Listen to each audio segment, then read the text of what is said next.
আছো তুমি? আলহামদুলিল্লাহ ভালো আছি। না ভাই, খাবার নিয়ে অনেক সমস্যা ভালো করাটা আছি, উচিত অনেকদিন না। পর তোমাকে দেখলাম। না, ওইটা না।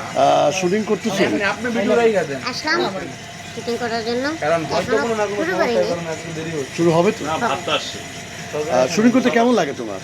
আমার এটাই শুটিং তো করতে খুব বললাম। ভালো কোনো না লাগে, কোনো কারণ কারণে আমরা যে শুটিং করি সবাই যে আসে, এক একজন এক একটা বিভিন্ন জায়গা থেকে আসে, সবার সাথে একত্রিত হয়ে যে দুষ্টমি ফাইজলামি করে কাজ করি, ওইটাই একটা আনন্দ।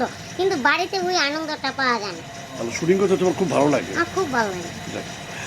তুমি কয়টা ছবিতে কাজ করেছো, কয়টা নাটকে কাজ করেছো? আমি তো আহ, একটা মুভিতে কাজ করছি, এটা রিলিজ হয় নাই এখনো। আমি ধারাবাহিকে অনেক আগে কাজ করছি, তখন আমি ক্লাস 6-এ কি 7-এ পড়ি, ওটা মনে নাই। তারপর আর কাজ করি নাই, কিন্তু শর্ট ফিল্ম অনেক করছি। অনেক করেছো। আমি না টিভিতে বলতে কাজ পারবো করেছো? না। টিভিতে, হ্যাঁ, ওই তো বললাম না যে অনেক আগে একটা কাজ করছি বিটিভিতে আর এনটিভিতে। Thank you. যারা যারা এটা দেখছেন সবাইকে বলছি ওর জন্য দোয়া করবেন, যাতে সুন্দরভাবে কাজ করতে পারে এবং ভালোভাবে জীবিকা নির্ভর করতে পারে। আমরা শিল্পী, আমাদের কাজই এটা, এই কাজগুলি করি। দেখুন, সকালে এসেছি, ফজর নামাজ পড়ে এই যে নাটকের শুটিং করছি উত্তরার দিয়া বাড়িতে।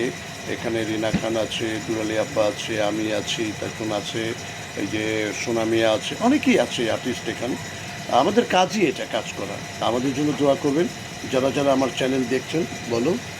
যারা যারা দাদুর চ্যানেলটা দেখছেন, অবশ্যই আমার দাদুকে টুক করে একটা ফলো দিয়ে দিবেন বা সাবস্ক্রাইব করে দিবেন, কমেন্ট করবেন, শেয়ার করবেন, আমাদেরকে উৎসাহিত করবেন, যাতে আপনাদেরকে আমরা আরও বিনোদন দিতে পারি। Thank you. সবাই ভালো থাকেন, সুস্থ থাকেন। আল্লাহ হাফিজ। আল্লাহ হাফেজ।